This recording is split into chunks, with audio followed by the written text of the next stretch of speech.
Audio Jungle.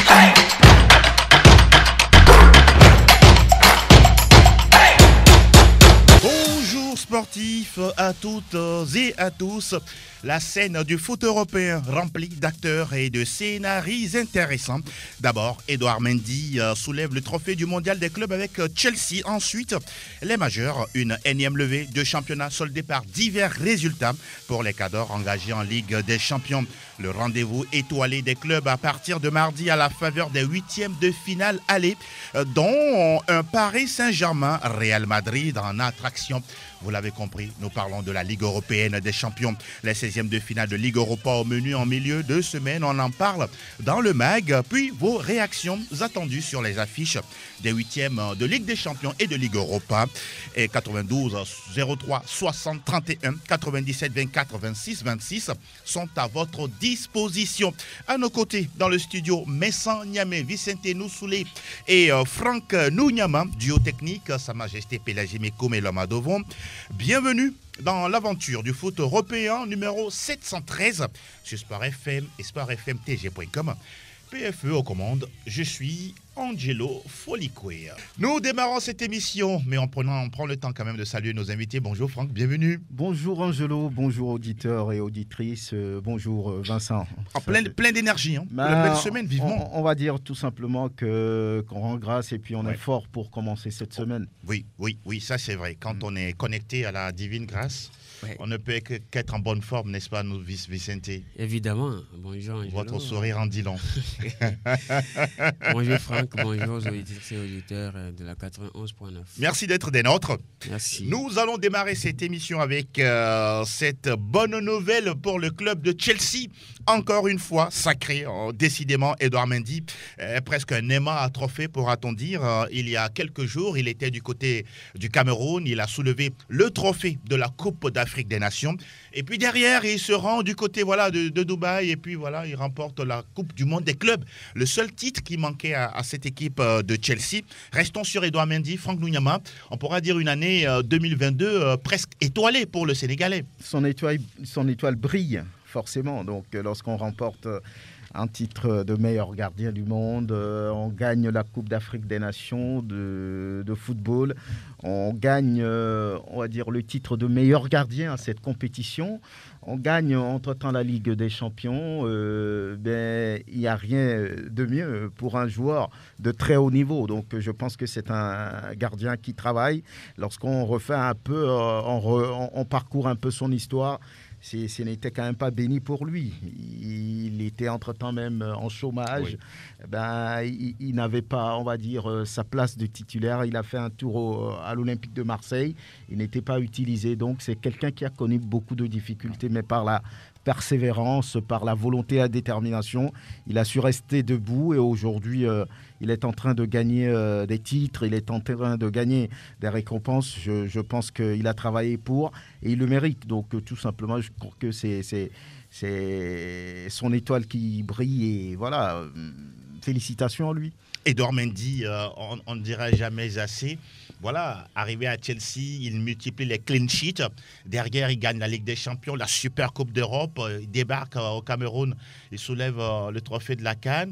Et l'aventure qui continue pour lui, il est toujours sur un nuage depuis quelques mois. Évidemment, et c'est très beau ce parcours, mais il faut aussi rappeler qu'il y a 7 ans, personne n'y croyait, puisqu'il était au chômage, comme Franck l'a dit. Oui. Il percevait des allocations chômage.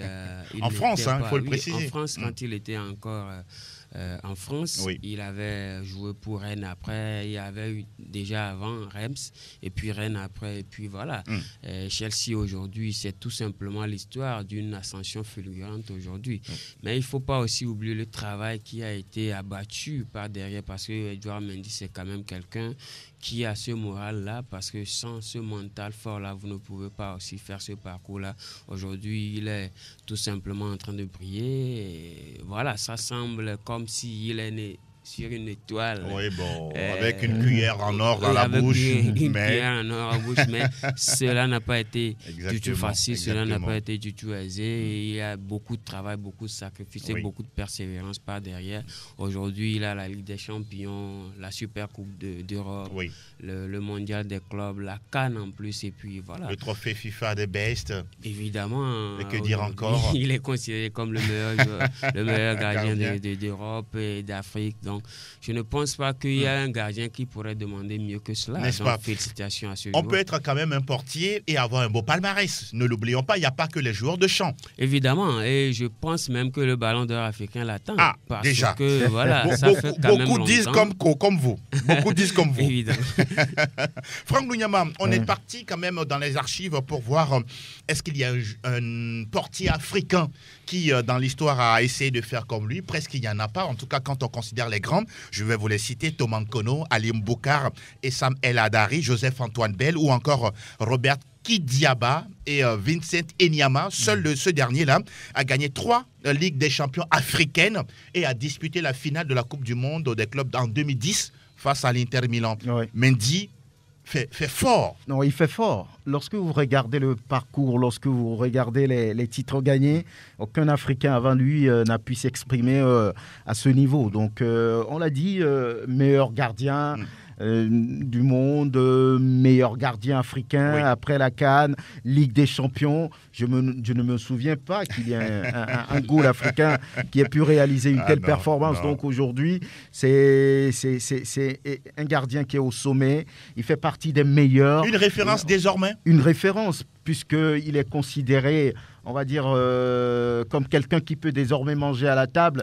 Des gardiens comme Manuel Neuer, comme Donnarumma comme Gianluigi Buffon, comme le français Hugo Lloris. Donc il fait partie maintenant de la classe des grands gardiens. Autrement, vous ne pouvez pas gagner de telles récompenses. Donc c'est un gardien qui travaille, qui bouge, qui a confiance en lui.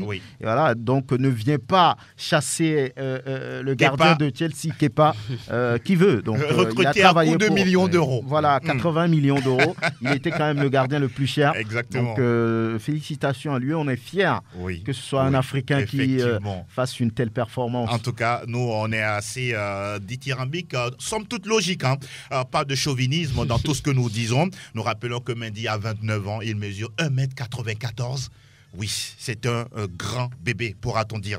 On a fait le tour. On rappelle en tout cas que cette finale de la Coupe du Monde des clubs a été remportée par Chelsea, notamment face à la formation de Palmeiras en finale 2-1, avec certes un but de Lukaku et de Kai Havertz sur penalty. Oui, la finale s'est gagnée en prolongation. C'est le seul titre qui manquait à Chelsea. Parlons de Thomas Tuchel. Ce monsieur qui n'a pas été, on pourra dire, valorisé à juste titre au Paris Saint-Germain et qui va à Chelsea et qui fait des miracles. Oui, ça semble comme si Tuchel est en train de marcher dans la même ligne qu'Edouard Mendy, dont je viens de parler, parce qu'il est aussi arrivé il y a 1 an et puis il renfile les titres. C'est tout simplement exceptionnel pour ce coach-là qui n'était pas pressenti à arriver à ce niveau parce qu'il quittait un Paris Saint-Germain où il était critiqué de vive voix. Et quand on voit un peu son parcours en amont, il est passé par Mayence et Dortmund. Évidemment, et oui, il a fait beaucoup de choses aussi en Allemagne, mais arrivé au Paris Saint-Germain, étant donné que les exigences sont un peu plus élevées, c'était difficile pour lui. Mais une fois qu'il est parti de là, on a senti quand même comme si c'était une délivrance et il est arrivé avec de nouvelles intentions au niveau de Chelsea, avec de nouveaux recrutements aussi. Exactement. Il a recruté Lukaku et c'est basé sur un vivier que Lampard avait déjà installé. Donc je pense que Kai Havertz, évidemment, avec ces jeunes-là et qui apportent énormément à cette équipe-là. Donc, je pense que c'est tout simplement exceptionnel ce que Thomas Tuchel est en train de faire. Maintenant, il est attendu vivement en championnat, puisque c'est là où on l'attend. C'est vrai, la Ligue des champions, elle est passée. La Super Coupe d'Europe, elle est déjà gagnée. Aujourd'hui, c'est le mondial des clubs qui manquait justement, comme vous l'avez dit, à cette équipe de Chelsea. On se rappelle en 2012, où Chelsea l'avait perdu face aux Corinthians, au même Brésilien. Au Japon. Voilà, et c'était la rare fois qu'un club européen perde la finale du mondial des clubs face. Donc je pense que et lui et Roman Abramovich se sont rattrapés tout simplement face au palmarès, ce club brésilien-là qui est aussi titulaire de la Copa América. Donc félicitations à lui et que vivement cela continue pour lui. Vivement. Et en tout cas, Thomas Tuchel, on ne dira jamais assez, c'est un travailleur, hein, quoi qu'on dise. Il est en train de grandir, il est en train de prendre des places, de s'épaissir. Parce que là, lorsqu'on regarde un peu ce coach avant d'arriver au Paris Saint-Germain qui n'avait rien gagné, on disait à l'époque que c'était un coach qui est venu par défaut parce que sur le marché, il n'y avait plus personne. On ne lui a pas laissé le temps, les problèmes avec le directeur sportif Leonardo. On l'a chassé pratiquement et il arrive à Chelsea, il fait des merveilles. Donc, je pense que c'est quelqu'un qui a aussi le mental, qui a envie de travailler, d'apprendre. On sait qu'il a appris sous Jürgen Klopp.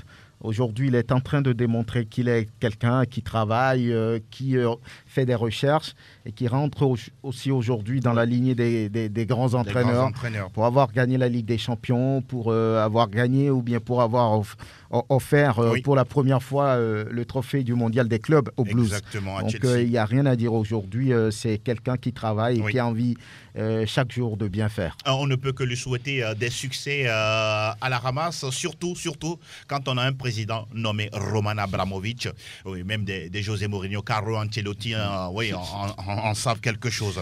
Et bon courage à Thomas Tuchel. Et nous avons bien terminé avec cette première fenêtre. Nous ouvrons la prochaine.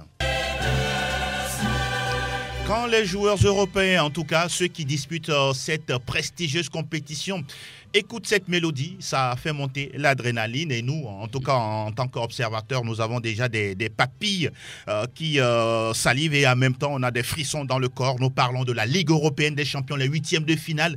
Allez, à partir de ce mardi, messieurs, l'on s'intéresse à cette affiche bling bling entre guillemets, Paris Saint-Germain, Real Madrid. Premier commentaire sur cette affiche en 30 secondes avant de rentrer dans les détails. C'est une affiche de grand parce que c'est un grand rendez-vous entre deux grands clubs qui aujourd'hui sont en train tout le Paris Saint-Germain est un grand club. La Ligue des Champions. Oui, le Paris Ils n'ont jamais gagné la Ligue des Champions. Oui, c'est vrai que le Paris Saint-Germain n'a jamais gagné la Ligue des Champions. Ils ont joué une finale quand même. Mais aujourd'hui, ils sont classés quand même parmi. Ils sont classés. Les grands clubs vu la cote financière, le prestige que ce club apporte à l'Europe. Je pense qu'ils font aujourd'hui partie des grands clubs. D'autant plus qu'ils ont quand même les meilleurs joueurs aujourd'hui au monde. Donc je pense que le Paris Saint-Germain fait partie des grands clubs. Vous partagez son avis? Oui, quoi qu'on dise, même si le Paris Saint-Germain n'a pas encore gagné la Ligue des Champions, n'a pas d'étoile sur son maillot, de par sa structure, de par les joueurs qui évoluent au sein de l'institution, ça fait partie des grands clubs, on peut le dire. Donc c'est l'affiche la plus attendue, n'est-ce pas? L'affiche qui dégage, on va dire, cette obsession d'aller suivre un match de football. Alors, je reste avec vous, Franck Lunyama. C'est quoi la force de ce Paris Saint-Germain? Vous la mettez favori par rapport au Real Madrid? Sur ce match, oui, quand on interroge l'histoire, le Paris Saint-Germain n'est pas favori. Il y a 2 nuls, 2 victoires pour les Parisiens et puis 5 victoires pour le Real Madrid. Donc, sur ces statistiques déjà, ils partent un peu défavorisés.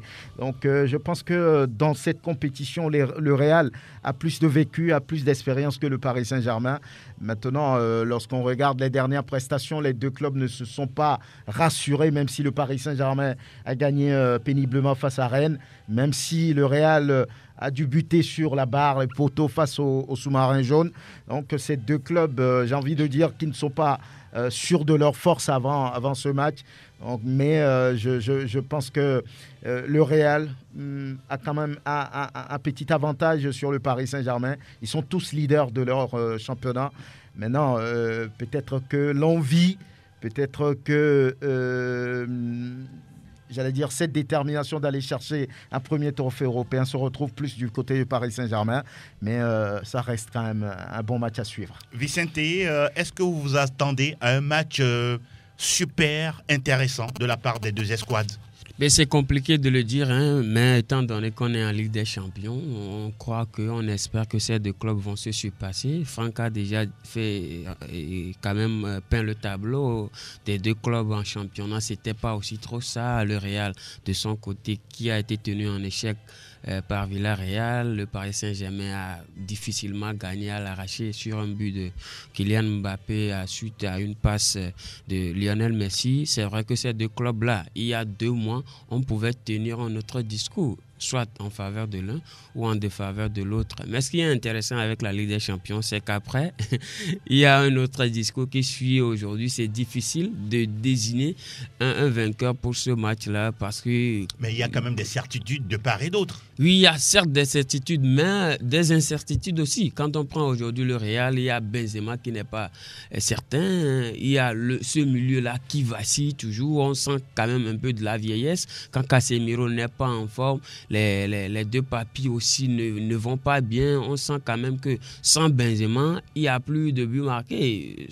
Du moins, un seul but sur les 3 dernières rencontres. Pour vous, c'est inquiétant. Donc, c'est très inquiétant. Et quand le duo Vinicius-Benzema n'est pas là, c'est difficile pour le Real de gagner aujourd'hui. Quand on prend aujourd'hui le Paris Saint-Germain, sans Neymar, il y a quand même des buts. Même si Lionel Messi n'en marque pas autant, il y a Kylian Mbappé qui essaie quand même de coller la brèche. Donc je pense que c'est 2 clubs qui sont aujourd'hui très incertains. Mais étant donné que c'est une coupe ou bien un trophée dont rêvent ces 2 clubs-là, je pense qu'ils vont se surpasser parce que déjà, Franck a parlé de l'histoire. En général, le Real est en avance. Oui. Mais quand on prend... De la forme du moment? Oui, non, pas la forme du moment. Quand on prend les éliminations directes, le Paris Saint-Germain devant parce que ce sera la 4e confrontation. Donc, le Paris Saint-Germain prend 2 victoires et puis le Real 1. Donc ce sera quand même très disputé. Vous donnez des indices? Peut-être. Ah oui, vous donnez des indices. Et c'est intéressant. Mardi, c'est le Paris Saint-Germain Real Madrid. On aura un autre face-à-face, c'est le Sporting Lisbonne, Manchester City. Là aussi, est-ce que les Anglais, pour vous, logiquement, peuvent s'imposer en terre portugaise? Oui, normalement, lorsqu'on regarde un peu ce que fait Manchester City en championnat, leur envie quand même de pouvoir inscrire leur nom dans cette compétition. Sporting, oui, reste un club moins coté que Manchester City. Et par rapport aux joueurs dont dispose Pep Guardiola, ça peut faire l'affaire. Mais on n'oublie pas qu'il y a quelques années, cette équipe a tenu tête à Manchester City. Exactement. Un amical et puis dans un match officiel. Donc, match piège. Ligue Europa. Ligue Europa. Ils sont 2e de leur championnat. Ça ne veut pas dire qu'ils ne sont pas, on va dire, moribonds. Ils font le truc. Donc c'est un match, j'ai envie de dire, piège. Pour les Anglais, il faut faire très très attention par rapport à ces genres de clubs. Vous le dites si bien parce que en football, tout peut arriver. On enchaîne avec les 2 rencontres de mercredi. Salzbourg, Bayern Munich.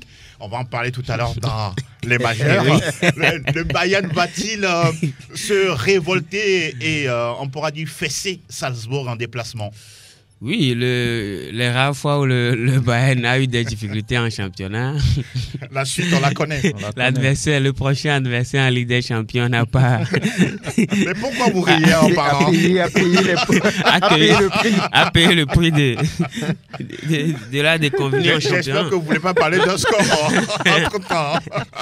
Moi, je pense que oui, le Bayern, pour moi, c'est a priori une affiche déséquilibrée parce que c'est quand même le Bayern Munich en face. Le Bayern en Ligue des Champions, c'est irréprochable tout simplement. Même s'ils n'ont pas Neuer. Oui, même s'ils n'ont pas Neuer, je pense que le Bayern Munich face à Salzbourg, c'est vrai, on respecte ce club-là. Mais en toute modestie, je pense que Salzbourg ne pourra pas faire le poids devant cette machine du Bayern de Munich avec Lewandowski, Robert Lewandowski. Même quand le Bayern perd, lui, il marque toujours. Donc, je pense qu'avec tout cet armada-là, il y a Coman et il n'y a que Neuer et... Au Bayern, tout le monde marque. Il faut le reconnaître. Tout le monde évidemment, marque. Sauf Neuer ou Utrecht. Donc, voilà, le Bayern peut-être va passer aussi facilement, mais il faut beaucoup faire attention. Vous mettez un main. Oui. Franck, vous avez quelques doutes ou bien pour vous, c'est bon? Le problème peut-être pour Salzbourg sur ce match, c'est que le Bayern avant a été battu par un promu. Donc on a envie quand même de se relever très vite, tout de suite, face au prochain adversaire. Et je pense que Salzbourg est mal tombé sur ce match-là. Et il y a un 9-3 en aller-retour en match de poule il y a près de 2 ans face à cette équipe du Bayern. Donc c'est un match déséquilibré sur le papier. Mais attention, Salzbourg joue au football. Ils sont leaders dans leur championnat autrichien. Donc, ce n'est pas un club qu'il faut...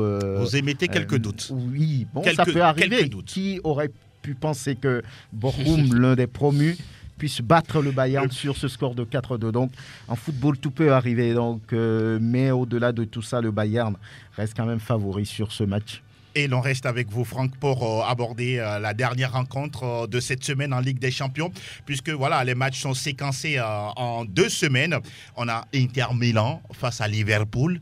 Là aussi, c'est une affiche européenne. Une affiche européenne, un match intéressant a priori, en perspective, de grands clubs qui font de belles choses dans leur championnat et qui ont envie quand même de gagner le titre. Du côté d'Angleterre, Liverpool n'est pas totalement décroché. Ils sont toujours en course. L'Inter, même s'ils ont perdu leur première place, en attendant, ils ont un match en retard. Donc, c'est un club qui aussi a envie de gagner le Scudetto. Donc, ils n'ont pas l'habitude de se rencontrer souvent. La dernière, c'était... En 2008, si je me trompe, Liverpool avait gagné en aller-retour 3-0. C'était l'époque de Steven Gerrard, Kirk, et puis voilà, tous les autres. Donc, je pense que les choses ont changé, beaucoup de choses ont changé et que oui, ça doit jouer, ça va vraiment jouer maintenant. Et Liverpool me semble un tout petit peu au-dessus. Si on parle du Bayern qui est une machine de guerre, qui a des certitudes, est-ce qu'on peut dire la même chose du côté de Liverpool, même si en championnat, on est un peu décroché par rapport à City? Non, un peu moins du côté de Liverpool parce que même si on a Mané et Salah. Même si on a Mané et Salah, ce ne sont plus trop ces buteurs-là qu'on a connus il y a 2-3 ans. Aujourd'hui, ils ont baissé en régime, il faut l'admettre. Et donc, on ne peut pas aujourd'hui comparer Liverpool au Bayern de Munich qui met but sur but à chaque journée du côté de l'Allemagne. On a senti quand même en Première Ligue cette journée même que Liverpool a dû batailler dur pour arracher les 3 points à Burnley. Donc, c'est très difficile de les comparer aujourd'hui au Bayern de Munich. Mais sur ce match-là, je pense que tous les avantages sont de leur côté puisque ils sont à l'extérieur, ils vont à l'extérieur. Ils vont à l'extérieur, sauf que cet extérieur là, la terre italienne leur produit de bons fruits, donc ils iront là-bas pour aller prendre du plaisir tout simplement parce que c'est aujourd'hui une équipe de l'Inter Milan. Ce serait un match facile pour vous? Non, pas facile, pas du tout facile, mais voilà, l'histoire, que ce soit l'histoire ou la forme, ils ont les moyens, les arguments. Surtout que Mané et Salah sont de retour. Je pense que voilà, ils vont batailler Dieu pour aller arracher la qualification du côté de l'Inter Milan. Voilà qui est dit. En tout cas, on rappelle que les matchs se jouent mardi avec Sporting Lisbonne, Manchester City, Paris Saint-Germain, Real Madrid au Parc des Princes. Et mercredi, on aura Salzbourg qui accueille le Bayern Munich et Liverpool qui sera en déplacement en Lombardie pour y défier l'Inter Milan. Et nous reviendrons vendredi sur ces affiches. Et vous, dans quelques minutes, en tout cas à la 45e de l'heure, vous serez avec nous pour parler de ces affiches selon votre choix. On remonte le générique PFE, on enchaîne avec la Ligue Europa. La Ligue Europa, c'est l'autre coupe interclub avec les 16e de finale à partir de jeudi. Et voilà, le FC Barcelone, ne soyez pas étonnés, voilà, joue désormais jeudi face au Napoli. C'est un match également, on pourra dire, à couteau tiré pour les Catalans. Attention, même s'ils sont à domicile. Même si le Barça joue en Ligue Europa, ce club reste quand même un grand d'Europe. Je pense qu'aujourd'hui, ils sont en train de retrouver cette envie de jouer, cette détermination à faire des résultats avec tout ce qu'on voit, même s'ils ont peiné un tout petit peu face à l'autre club espagnol, 2-2 à l'arrivée. Napoli également qui avait l'occasion de battre l'Inter mais qui n'a pas été efficace, qui a manqué de réalisme. Donc c'est un match indécis à mon avis. Du côté du Barça, on a des joueurs pour faire l'affaire. Du côté de Napoli, Osimhen et puis tous les autres. Donc ça reste un match à suivre, pourquoi pas. Pourquoi pas, on aura également d'autres affiches dans Zénith Saint-Pétersbourg, Betis Séville, Sheriff Tiraspol face au Sporting Braga, FC Séville accueille le Dynamo Zagreb, la Real Sociedad est en terre allemande pour y jouer contre Leipzig, Atalanta Bergame accueille l'Olympiakos, le Pirée, et puis FC Porto croise la Lazio Rome, sans oublier ce match également, a priori très ouvert entre le Borussia Dortmund et les Glasgow Rangers. Oui, le Borussia Dortmund pas favori, d'autant plus qu'en championnat, ils ont gagné 3-0 sans Erling Haaland. Il y a quand même le capitaine Marco Reus qui a quand même assuré les siens d'une possible éventuelle victoire contre en Ligue Europa, certainement. Donc je pense que Dortmund aujourd'hui est en posture de favori, oui. Ça on peut le dire. Mais il faut beaucoup faire attention parce que souvent, quand les grands clubs sont reversés en Ligue Europa, on pense tout de suite à une promenade de santé. Exactement. Sauf que ce n'est pas forcément le cas puisque le Barça va jouer le Napoli. Donc c'est une affiche de Ligue des Champions. Absolument. Absolument. Donc je pense qu'il va falloir que le Borussia Dortmund fasse beaucoup attention, d'autant plus que c'est une équipe qui n'est pas équilibrée, qui est constante durant le fil d'un match. Il va falloir faire beaucoup attention. Voilà qui est dit, les 16e de finale de Ligue de Europa. Nous rappelons que ce sera jeudi et vendredi. Nous reviendrons justement sur les résultats enregistrés dans cette compétition. Merci de nous rester fidèles sur Sport FM. Vous êtes dans Plateau Foot Europe. La suite est désormais la fenêtre des majeurs. Première Ligue Express News.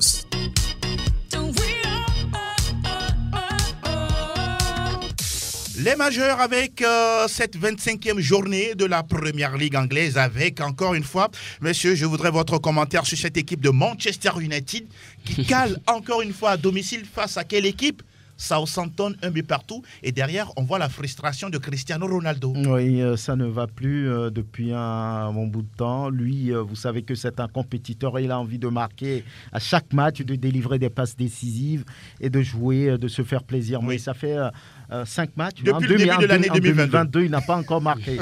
Donc on se pose des questions et il est frustré. Question, oui. Est-ce que c'est parce qu'aujourd'hui, entre-temps, il a critiqué le groupe de ne pas être assez professionnel? Quand on voit Greenwood, on voit Rashford, on voit Jadon Sancho qui n'aime pas jouer avec Cristiano Ronaldo. Comment vous le comprenez? La dernière fois, ça s'est vu. Il y avait, il avait fait, on va dire, il a récupéré le ballon, il avait traversé la défense, oui. Il avait mieux à faire. Donner par exemple le ballon à Cristiano Ronaldo qui était bien délégué, il n'a pas fait, il a essayé de jouer jusqu'au bout et il a raté cette occasion. Donc je pense qu'il y a un petit problème dans cet effectif. Les gens pensent que oui, Cristiano Ronaldo, il est en fin de carrière, il est finissant. C'est pas le joueur qu'on connaît il y a 10 ans, il y a 5 ans. Donc les gens murmurent, est-ce qu'il doit venir, est-ce qu'on doit lui payer autant d'argent? Donc il y a beaucoup de critiques derrière. Oui. Et par rapport à sa sortie, il a encore blessé entre griffes certains coéquipiers. Donc, je pense que le problème se trouve aussi au niveau de l'effectif et puis au niveau du vestiaire. Il y en a qui aiment Rangnick, d'autres non. On pense qu'on doit pouvoir changer. On parle même de Mauricio Pochettino qu'on réclamerait. Donc, le problème est très profond là-bas et voilà pourquoi ces derniers temps, Manchester n'arrive pas à gagner, n'arrive pas à faire de résultats.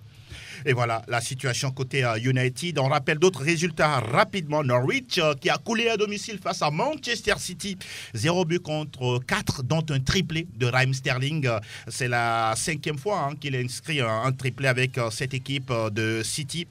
Loin devant un certain Kun Agüero. On rappelle que Burnley également a été épinglé à domicile. 0 but contre 1 par Liverpool. Un but de Fabinho. 2-2 entre Leicester et West Ham United. Et puis la première belle victoire d'Everton de Frank Lampard face à Leeds, 3-0. Applaudissements quand même à M. Franck Lampard. N'est-ce pas? C'est pas facile de revenir de très loin et engranger une victoire de 3 buts d'écart. C'est l'équipe de Marcelo Bielsa. Évidemment, donc c'est à féliciter, c'est tout simplement salutaire. Je pense que ça a eu une bonne suite pour Franck Lampard, d'autant plus que cette victoire vient à point nommé. Exactement.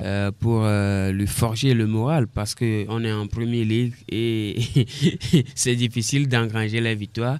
Quand vous engagez une, c'est à féliciter. Je pense que, étant jeune, il a besoin de ces victoires-là. Oui. Est-ce que je peux rapidement faire un retour sur l'équipe de Manchester United?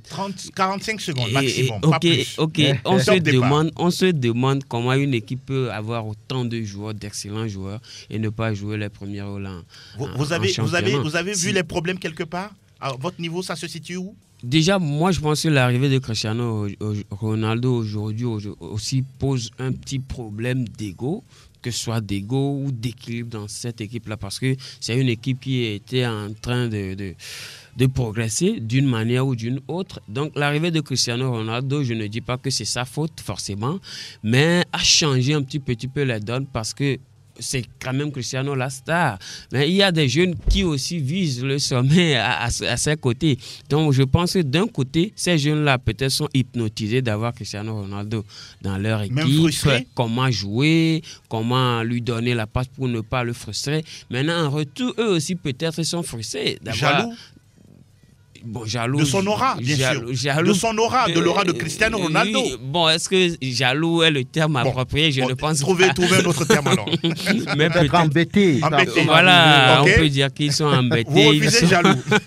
D'accord, allez-y. Ils sont embêtés par sa présence. Et donc, il y a beaucoup de choses qui entrent en ligne de compte, mais je pense qu'il va falloir tout simplement tout changer au niveau du staff technique. Y compris Rangnick lui-même. Évidemment, c'est parce qu'il n'y a pas un leader à la tête de cette équipe sur le banc que voilà, cette équipe peine toujours à engranger des victoires, parce qu'ils ont eu quand même à plusieurs reprises l'occasion de se rattacher du top 3, mais ça n'a pas été le cas. Et on rappelle qu'au classement, on a City, 63 points, leader, avec Liverpool qui suit 54 unités. Chelsea, 3e, n'a pas joué. Son match face à Arsenal est quand même 3e avec 47 points, 41 unités pour West Ham United, qui est solidement, on pourra dire, classé 4e. Et au classement des meilleurs buteurs, on retrouve Mo Salah, 16 buts, 12 pour Diogo Jota et puis 10 pour Raheem Sterling. Terminé pour la Première Ligue, et nous filons du côté de... Aquí está la Liga Española. Nous rappelons que le 24e acte de la Liga espagnole, avec des résultats intéressants, même si frustrants par endroits. L'Espagnol a fait 2 buts partout à domicile face au Barça. Le Betis Séville en déplacement, c'est imposé 4-2 sur la pelouse de Levante. Villarreal et le Real font 0-0. Et puis l'Atlético de Madrid face à Retafe dans le derby madrilène, un petit derby, mais 7 buts à l'arrivée. Cette équipe de Retafe a failli, je dis bien a failli, en tout cas dégoûter les Colchoneros. Oui, on en parlait la dernière fois. C'est un club qui est en plein doute maintenant, avec tous les résultats qu'ils sont en train d'aligner, qu'ils enregistrent depuis un moment. Ce n'est plus la belle ambiance au vestiaire, des joueurs un tout petit peu déboussolés par les choses qui se passent. Suarez a dit les choses clairement, d'autres joueurs également, ils ont même envie de partir. Donc ce n'est plus la stabilité, ce n'est plus la confiance qu'on voyait au sein des Colchoneros, donc face à un club qui lutte pour le maintien, Retafe. Le match était vraiment disputé, vous l'avez dit, ils ont failli réaliser quelque chose, mais voilà, c'est pas aussi ça maintenant, c'est pas fini pour Retafe, surtout le club du capitaine des éperviers. Il va falloir toujours foncer et aller chercher ce maintien. C'est très important en tout cas pour cette équipe de l'Atlético d'avoir gagné, parce que la preuve au classement, elle revient à la 4e position, juste devant le Barça, parce qu'on considère les confrontations directes. L'Atlético de Madrid passe devant le club catalan. Et au classement Nous avons le Real Madrid, 54 points, 50 pour le FC Séville, Betis, 43 points, 39 pour l'Atlético de Madrid, et puis 39 également pour le FC Barcelone. On a Benzema, qui est actuel Pichichi de la Liga. En tout cas, il est bien parti pour terminer l'année dans la peau de meilleur buteur. On a De Thomas, 13 buts, et puis 12 pour un certain Mato. Et c'est bien terminé pour la Liga espagnole. Nous parlons d'une autre Liga, mais avec un autre mot devant. Total Bundesliga. Total Bundesliga. Bundesliga avec Herlou Nyama. Nous prenons les nouvelles du leader d'abord. Les nouvelles du leader, c'est que le Bayern a été battu par l'un des promus, Bochum. Vous dites battu, on va pas dire foudroyé, oui, corrigé même, on peut 4 dire. buts à 2. 4 buts à 2. Ils ont pris 3 buts en 6 minutes. Ça ne ressemble pas au Bayern. Ça ne ressemble pas à cette équipe du Bayern. Les joueurs sur ce match ont manqué, on va dire, d'agressivité.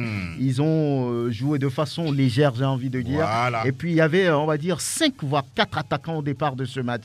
Parce que Nagelsmann, peut-être, avait envie de tuer rapidement cette équipe. Cette partie. Alors, ça n'a pas travaillé comme il faut. Ce n'est pas possible de voir une équipe du Bayern défendre comme ça face à un des promus. Donc, eux, ils ont joué, ils sont venus jouer comme ils le souhaitent. Ils n'ont pas peur du Bayern. Ils les ont regardés dans les yeux. Donc, je pense que ça a marché. 4-2 à l'arrivée, ce n'est pas une victoire volée. La question concernant l'absence de Neuer, peut-on la mettre sur la table, Franck Lunyama? Bon, peut-être si Neuer était là, il aurait pu peut-être empêcher certains ballons. Son aura, certains ballons, il aurait pu replacer sa défense comme il se doit. Peut-être que ça a joué un rôle, mais ce n'est pas une excuse pour le Bayern. Si le remplaçant de Neuer est là, c'est qu'il est bon pour rester dans ce club du Bayern. Exactement. C'est une victoire méritée pour Bochum, rien à dire. C'est aussi ça, quand on joue en championnat, de ne pas sous-estimer l'adversaire, quel que soit son pédigré. Évidemment, on a senti de la suffisance au sein de cette équipe du Bayern. Et c'est vrai que le Bayern aujourd'hui en Bundesliga, il est intouchable. Mais il va falloir pas quand même à un moment donné sous-estimer certains adversaires, comme vous le dites. Et c'est Bochum. Quelqu'un qui n'est pas pressenti gagner, même à un seul but d'écart. Même si je dois parier des millions, je ne mettrai rien sur Bochum. Jamais. Ça, c'est clair. Mais voilà, c'est le football et ça s'est arrivé. Je pense que ça fait quand même 18 ans que cette équipe n'a plus battu le Bayern de Munich. Et le Bayern de Munich a encaissé 4 buts. En première, la première fois cette saison, non, d'avoir quand même pris 4 buts en championnat. Oui, en championnat. Oui, même en première mi-temps, cela ne s'est plus fait il y a 45 ans. Ah ben voilà, on sort les j'ai chiffres bonne comme ça. mémoire. Et je pense que c'est quand même suffisant de la part du Bayern. Il va falloir se ressaisir parce qu'il y a Salzbourg aussi. Exactement. Salzbourg qui est un peu comme Bochum. Donc si on se trompe encore, on pourra être déçu encore. Donc je pense que oui, le Bayern doit se ressaisir avec Lewandowski qui met des buts. Il a mis un doublé, non? Il a mis un doublé, malgré que ça n'a pas été suffisant. Franck, les nouvelles de Dortmund qui doit profiter de cette si glissade le déplacement du Bayern n'a pas été fructueux, oui. Dortmund a bien voyagé. Ils ont battu Union Berlin 3-0 avec un doublé de Marco Reus, un but de Guerreiro, le Portugais. Donc ça permet quand même à Dortmund de revenir encore à 6 points du Bayern de Munich. D'accord. Et puis quand on prend le club du Togolais Hoffenheim, ils se sont fait plaisir face à Arminia Bielefeld 2-0, ce qui leur permet quand même d'intégrer à nouveau le top 5. C'est un bon résultat pour eux. Le Bayer Leverkusen a également mis 4 à Stuttgart. Ils ont su réduire 4-2 à l'arrivée. Francfort 0, Wolfsburg 2.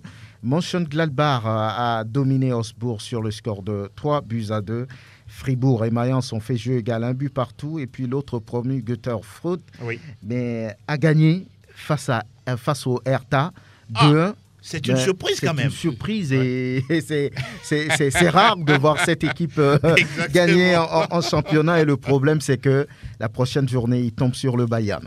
Wow. Bon, on verra justement. Et puis Leipzig qui a gagné Cologne 3 buts à 1. Et ça fait 33 buts au total. 3 buts par match, on peut le dire. Donc, ça a été une très belle journée de l'acte 22, on va dire. Et les buteurs, on les connaît, c'est Robert Lewandowski devant, 26 buts. Deuxième, le Tchèque Patrick Schick, 19. Et Haaland vient en troisième position avec 16 réalisations. Le classement donne quoi? Le Bayern en tête avec 52 points. Deuxième, Dortmund, 46. Troisième, le Bayer Leverkusen, 41. Quatrième position occupée par Leipzig, 34 points. 34 points aussi pour Hoffenheim qui retrouve le top 5, on l'a dit. Et puis au bas du tableau, on a Hertha Berlin, 14e, 23 points. 15e, Arminia Bielefeld, 22 points. 22 points aussi pour Augsbourg, 16e. Stuttgart est avant-dernier, 18 points. Et puis Greuther Fürth refuse de quitter la 18e position. 13 petits points. 13 petits points en tout cas. Ils sont liés à leur destin. Ah oui, ils se font plaisir en tout cas dans cette Bundesliga. Donc, schön, Herr Lonyama, merci pour toutes ces infos concernant la Bundesliga et l'avant-dernier majeur. Benvenuto Calcio Italia. L'information principale en Serie A au sortir du 25e chapitre, c'est le Milan AC, de nouveau patron de ce championnat, grâce à son succès 1-0 devant la Sampdoria de Gênes. Le Napoli et l'Inter font match nul, 1 but partout. 1 but partout également, c'est le score qui sanctionne la confrontation Atalanta-Bergame, Juventus-Turin. Doit-on assister à ce mano à mano jusqu'à la fin du championnat? Oui, je pense, parce que à voir comment les choses se passent, ce sera difficile tout de suite de dégager un champion. C'est le major le plus serré. Hein. Oui, avec un point d'écart. Un point d'écart entre les trois premiers. Oui, avec un match en moins. 2 points d'écart entre les 3 premiers. 55, 54, 53. Ah oui, donc avec un match en moins pour l'Inter de Milan. Voilà. Oui, moi je pense que c'est tout simplement. Je le disais la fois dernière que ce match entre l'Inter et le Napoli allait changer quelque chose dans le top de ce classement-là. Exactement. Et c'est fait, ce match-là n'a pas permis à l'Inter de garder sa place. Pourtant, Milan AC ne s'est pas fait prier à Sampdoria avec ce but somptueux que Raphaël Leao s'est tout simplement fait plaisir de marquer. Donc aujourd'hui, le Milan AC est en tête de ce championnat, certes avec un match en plus, mais ça constitue quand même déjà un avantage psychologique et un désavantage pour l'Inter de Milan parce que les matchs en retard, ce sont des pièges. Exactement. En tout cas, on rappelle que voilà, le Milan est devant 55 points, 54 pour l'Inter Milan, 53 pour le Napoli. La Juve est 4e, 46 points. Ciro Immobile est le meilleur buteur de ce championnat, 19 réalisations, 18 pour Vlahovic, qui se fait déjà plaisir avec la Juventus, et puis 12 pour Giovanni Simeone, l'enfant de l'autre. Et nous bouclons le tour des majeurs. Tout à l'info Ligue 1. Info Ligue 1. Dans 3 minutes exactement, auditeurs, vous serez là avec nous pour réagir sur les affiches de Ligue des Champions et de Ligue Europa. C'est à votre choix. Nous parlons du 24e épisode de la Ligue 1 française. Franck Nuyama avec cette belle victoire de Marseille en déplacement à Metz, 2-1, grâce à Bakambu et Milik, ce dernier très critiqué, mais qui marque un superbe but sur retourné acrobatique. Hier, il a été le super sub, le remplaçant qui rentre et puis qui marque un but magnifique. Mais comment peut-on un but de classe mondiale. Marquer 3 buts dans un match précédent et être sur le prochain sur le banc? Ça dépend de l'entraîneur, c'est lui qui Il a raison de faire ça? Mais je ne sais pas trop. Je ne sais pas trop parce que Milik a marqué 3 buts contre un club. Angers, après face à Lyon, il n'a pas brillé.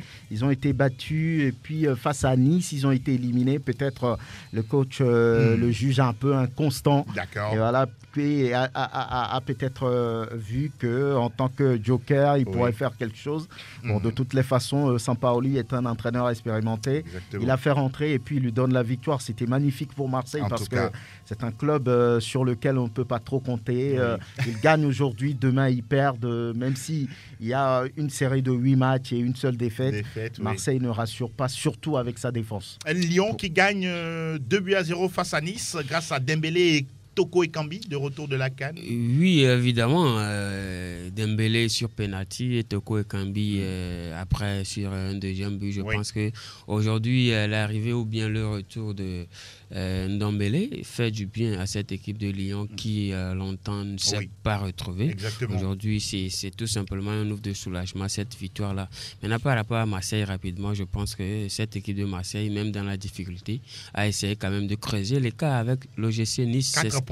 C'est ce qui est aujourd'hui intéressant. Pour vous, c'est prépondérant. Oui, très important d'ailleurs parce que c'était quand même un mano à mano entre l'OGC Nice et Marseille. Donc on ne sait pas quand l'Olympique de Marseille va tomber parce que c'est aussi une équipe qui n'est pas aussi constante.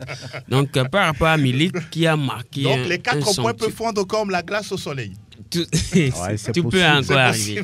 Donc par rapport à Milik, je pense que c'est cette formation-là que le coach avait implémentée qui ne l'avait pas avant. Vous parlez du système tactique. Évidemment, c'est un 4-3-3 qui a été installé au départ avec Bakambu, Bamba Dieng et Payet de l'autre côté. Donc si c'était un 4-4-2, on aurait peut-être eu Milik et Bakambu. Donc je pense que Lyon a aussi fait son affaire dans cette journée-là. Pourquoi pas? Maintenant, on attend les prochaines journées pour juger la forme de cette équipe. Vous l'avez dit, et le Paris Saint-Germain qui petitement s'est imposé 1-0 grâce à Mbappé devant Rennes. Et puis Strasbourg qui fait la bonne opération également, qui ne lâche rien en ce qui concerne cette 4e place européenne. Les Strasbourgeois se sont imposés 1-0 sur la pelouse d'Angers. Et au classement, on retrouve le Paris Saint-Germain. Pour rappeler que Bordeaux est toujours dans le dur. Complètement. Le dernier désormais. Exactement. Saint-Etienne aussi a gagné. Et petit à petit se sort un peu de la zone rouge. C'est compliqué. Voilà, ils ont 61 buts encaissés. Personne n'a fait ça en Europe. Malheureux pour cette équipe. Peut-être ils vont battre le record de 3, qui était de 80 ou 85 buts encaissés lors d'une saison. Ils sont sur la bonne voie. Et voilà, on pourra dire que c'est bien terminé pour les majeurs également. Et mine de rien, petit à petit, nous arrivons à la fenêtre des appels des auditeurs et internautes pour se prononcer. Vos avis, vos réactions sur les affiches des 8e de finale de la Ligue européenne des champions, dont un Paris Saint-Germain Real Madrid, et puis celle également des 16e de finale de la Ligue Europa avec un intéressant Barcelone, le Napoli. On rappelle que si quelques-uns veulent avoir des nouvelles de Laurent Blanc, l'ancien du Paris Saint-Germain, il a été viré du club qatari d'Al Rayyan. L'annonce a été faite ce dimanche. Voilà, peut-être qu'il va trouver, pourquoi pas, un port d'attache dans les jours à venir en Europe. Voilà ce qui est dit concernant Laurent Blanc, qui avait déjà gagné le championnat de France avec le Paris Saint-Germain. Plateau Foot Europe, le coin des auditeurs. Le coin des auditeurs. 92 03 60 31 97 24 26 26. Vous êtes dans Plateau Foot Europe et en direct du studio Messan-Niamey. Bonjour auditeur. Bonjour. Oui, et l'homme le Bavarois? Oui, lui-même. Alors, comment vous portez-vous? Très bien, par la grâce de Dieu. Même si votre Bayern a été giflé par Bochum, mais vous avez été courageux, oui. Vous voulez vous mouiller sur quel maillot de... Pardon. Sur quel match de Ligue des Champions? Voilà. Tout premièrement, j'aimerais revenir sur ce match qui a été joué. Rapidement, s'il vous plaît, rapidement. Oui, malheureusement que je n'ai pas pu voir le match. Ok. Donc, je considère ça comme un accident. D'accord. Ok. Pour en revenir sur la Champions League. Oui, allez-y. Je pense que nous devons remettre les pendules à l'heure. D'accord. Et le coach doit arrêter de changer de système. Notre système préférentiel, c'est le 4-2-3-1. Voilà. Donc, il doit arrêter les choses à la Guardiola. Là. Ah, d'accord. Ah oui. Voilà qui est dit. Et le match Paris-Real. Oui. Je pense que le Real doit faire très attention. D'accord. Ok. Pour vos paris est favori? En termes d'expérience, le Real est favori. D'accord. En absence de Benzema. De Benzema. Ça craint pour le Real. Merci beaucoup, Dankeschön et l'homme le bavarois. Et à très très bientôt. On se retrouvera vendredi pour décrypter tous les résultats de ces différents matchs de Coupe Interclub. Bonjour auditeur. Allô, bonjour. Vous êtes là, vous êtes en direct. Hein? Bonjour auditeur. Apparemment, voilà, il est reparti. Un autre est là. Bonjour, bonjour. Auditeur en ligne, bonjour. Vous êtes en direct sur Sport FM. Pélagis à faire de l'autre côté pour retrouver les auditeurs qui commencent déjà à nous rejoindre. Bonjour auditeur. Bonjour monsieur. Oui, le petit nom s'il vous plaît. Timouzi le Parisien. Timouzi le Parisien. Allez-y, nous vous écoutons. 2-0 en faveur du PSG. Ah bon, quelles sont les forces du Paris Saint-Germain? Un doublé de Sergio Ramos. Ah, Sergio Ramos est forfait pour ce match. Hein? Oui. Il marque les 2 buts. Il ne s'élève pas parce que c'est son ancien club. Oui, mais Sergio Ramos ne sera pas là. Oh! Voilà. Ok, on a notre numéro 7. C'est qui? Kylian Mbappé. Donc, à part Sergio Ramos, Kylian Mbappé va marquer. D'accord. Ouais. Voilà qui est dit. Merci beaucoup, Timouzi, le Parisien. On continue de prendre les réactions des auditeurs dans Plateau Foot Europe. Bonjour. Auditeur en ligne, bonjour. Bonjour, auditeur. Bonjour, Rachid de Forever. Oui, Rachid, comment vous portez-vous? Ça va. Hein. Allez. Je salue tout le plateau. Merci beaucoup. Merci. Nous vous écoutons. Monsieur Franck Nouniama. Oui. Bonjour. Bonjour. Oui, allez-y. Moi, je parlais de l'affiche entre le Real et le Paris Saint-Germain. Oui. Ce qui est sûr que nous allons rapporter, on va battre le Paris Saint-Germain parce que nous comptons sur nos 2 arrières. En plus, on a beaucoup de choix. On a sur les côtés de faire l'affaire, mais je ne vois pas. Du tout, ça va se jouer sur le milieu. Ok. Et l'équipe qui va pouvoir rapporter, ça serait au milieu surtout. Au milieu de terrain. Le milieu du terrain. Ok. Bon, nous on connaît bien Messi. Hein. Messi ne peut pas peur. Mais Messi aussi, Messi aussi vous connaît très bien. Oui. Et vous connaissez également sa force. Oh non, mais sa force, non, on l'a éteint déjà. Hein. Ah bon? Qui nous quitte l'Espagne. Oui. Monsieur Franck Nouniama. Intéressant. Monsieur Franck Nouniama le sait. Non, mais Franck Nouniama n'est pas madrilène. Hein? Il ne supporte pas le Real Madrid. Je sais. Ah, vous voulez un renfort? Vous voulez un renfort? Oui, non. Ramos. D'accord. Ramos ne fera rien. D'accord. Merci. La finale sera entre Real et Bayern. Déjà, vous pensez déjà à la finale Real Madrid-Bayern Munich. D'accord. Mais c'est bien noté. Okay. Merci beaucoup, Rachid. À bientôt. Merci. On prend notre auditeur. Bonjour. Bonjour. Oui, le petit nom? C'est le grand nom. Oui, Ibro? C'est le grand nom. Le grand nom? Chef Yurima. Ah, oui, allez-y, adjudant, nous vous écoutons. Comment ça va? Bonjour. Le grand chef, du courage. Hein. Merci. Et puis, le Real aura demain les fêter. Ok, d'accord. D'accord. La finale Paris-Bayern. Ok, c'est bien noté. Merci beaucoup, adjudant-chef. À très très vite. On continue de recueillir les réactions des auditeurs et internautes. Bonjour, auditeurs. Bonjour. Vous allez bien? Bien. Le petit nom, s'il vous plaît. Noël le Parisien. Oui, Noël le Parisien. Bon, on comprend déjà votre position. Hein? Okay, bon, et moi, je dis que 3-1 en faveur du Paris Saint-Germain. Ah bon? Quelles sont les forces de votre équipe? Bon, Mbappé et Messi et le nom là, l'Argentin là. Di Maria. Oh non, et l'attaquant de pointe. Icardi. Oui, voilà, voilà. D'accord, Icardi. Ok, voilà. Okay, bon, je voulais vous poser une question là. Allez-y. Je suis le fan de Zlatan Ibrahimovic, mais à tous les moments, je ne le sens pas. Bon, je ne sais pas comment ça s'est passé chez lui là-bas. Est-ce qu'il y a des problèmes? Zlatan est toujours au Milan AC. Ces derniers moments, il a été blessé. Donc, voilà pourquoi il ne joue pas les matchs du Milan ces derniers moments.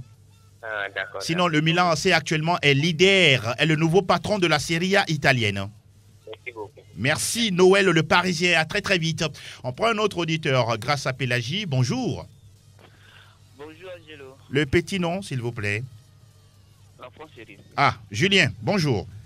Alors, allez-y, nous écoutons vos réactions. Je pense que tout le monde se penche sur le match phare Paris Saint-Germain et contre le Real. Oui. C'est un match piège pour le Real. D'accord. Parce que si vous remarquez dans le nid des Parisiens, oui, il n'y a que les anciens madrilènes. D'accord. Et les joueurs là se sont séparés d'une manière pas académique.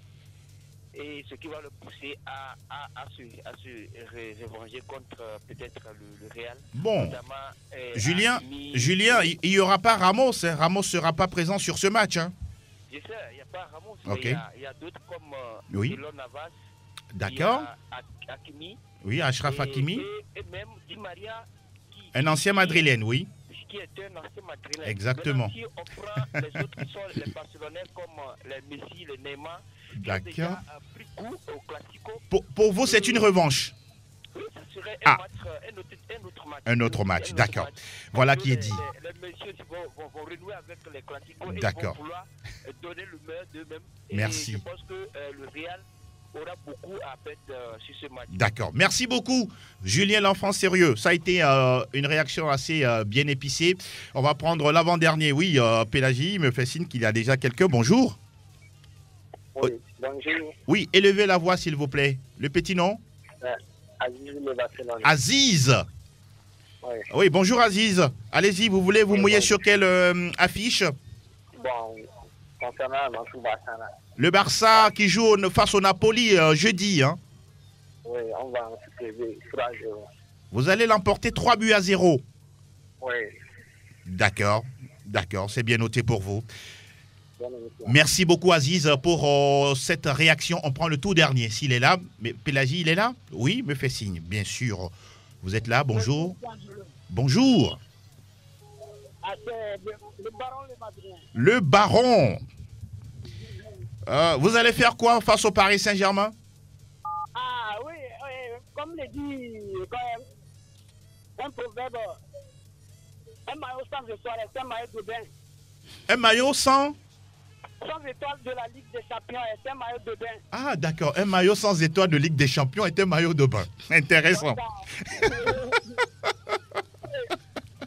D'accord. 2-1.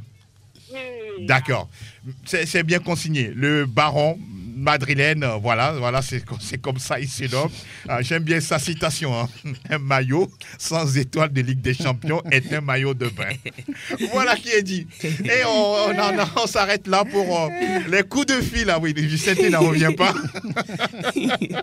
Ça, c'est un message à Man City. Hein? Et à d'autres clubs également.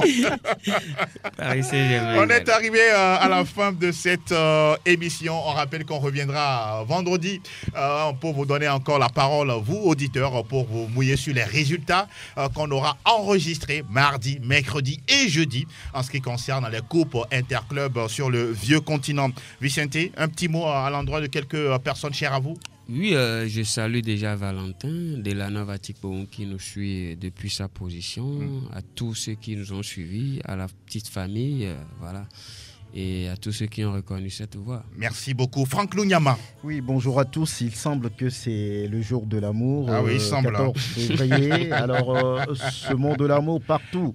Nous passons bonjour à Esther, bonjour à Philippe Gbagba. Ouais. À très bientôt. Merci beaucoup, messieurs. On salue également Henri Akodo, Fifia Sogbavi, Joël Haï, sans oublier Yvette Clousset et puis Sédou Foudou. Oui, lui, on ne sait pas si c'est un madrilène ou bien c'est un Liverpoolien. On ne sait pas exactement son club. Hein. Je pense qu'il est plus madrilène. Ah voilà. Sédou Foudou. Et donc, tout à l'heure à la rédaction, jusqu'à mardi soir, on se verra. C'est bien noté. Merci beaucoup, Sa Majesté Pélagie Mikoum, qui est resté derrière la console. Mille merci également à Eloma Dovon.